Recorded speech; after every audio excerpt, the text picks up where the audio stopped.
Waqala Athalabi, amesema Athalabi, almahabbatu thamanun likulli shay'in wa in ghala, mapenzi, mahaba, upendo ni thamani ya kila kitu, hata upendo ukawa ni ghali kiasi gani.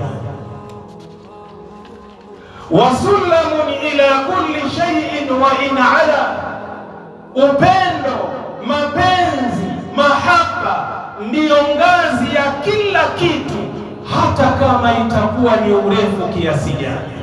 Unatakiwa upande ile ngazi, ufikie ule upendo, unatakiwa ulifanye hilo mwanadamu. Nini maana yake? Maana yake ni hii: mimi na wewe tunatakiwa tuyafanye mambo ambayo ya kumridhisha Allah jalla fi ula, ili tuweze kupata ule upendo wa Allah jalla fi ula. Hata kama yale mambo mimi na wewe yatakuwa na ugumu kiasi gani na uzito kiasi gani, lakini yale mambo tunapoyafanya ni sehemu ya sababu ya kuweza kuupata upendo wa Allah. Hautakiwi kuuangalia ule ugumu, unatakiwa ukiangalie kile unachokitafuta, ambao ni upendo wa Allah jalla fi ula. Yule mwenye pesa yake anatakiwa aitumie fedha yake kwa ajili ya kutafuta upendo wa Allah jalla fi ula. Yule mwenye nguvu zake anatakiwa aitumie nguvu yake au tafute upendo wa Allah jalla fi ula. Hata yule ambaye ni fakiri, maskini, hana kitu, vile vile aweze kuutumia ufukara wake na umasikini wake, aweze kutafuta upendo wa Allah jalla fi ula. Leo mathalan, mwanadamu anapotokea kumpenda mtoto wa kike, anafanya kila aina ya bidii, anafanya kila aina ya mikakati ili aweze kuuwini ule upendo wake na auchukue moyo wake.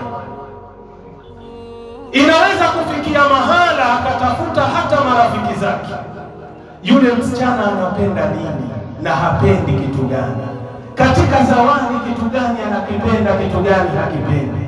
Lengo unatafuta upendo wa yule uliyempenda, unabidia kila aina. Kuna jambo pengine ukilifanya kwake litatengeneza upendo kwako wewe, utalifanya hata kama huna pesa, utakwenda kukopa na kuwazima. Kwa nini unafanya bidii yote hii? Kwa nini unafanya juhudi yote hii?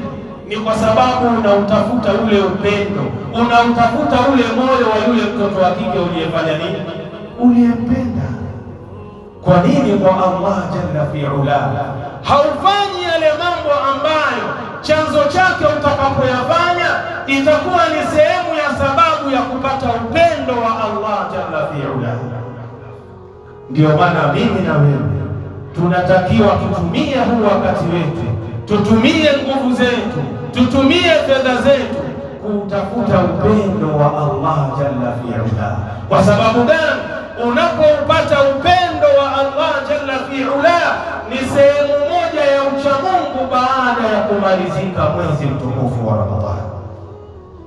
Nenda kwenye kitabu kinaitwa Sihrul Balaghati, ukurasa 130, hayo maneno utakwenda kuyapata.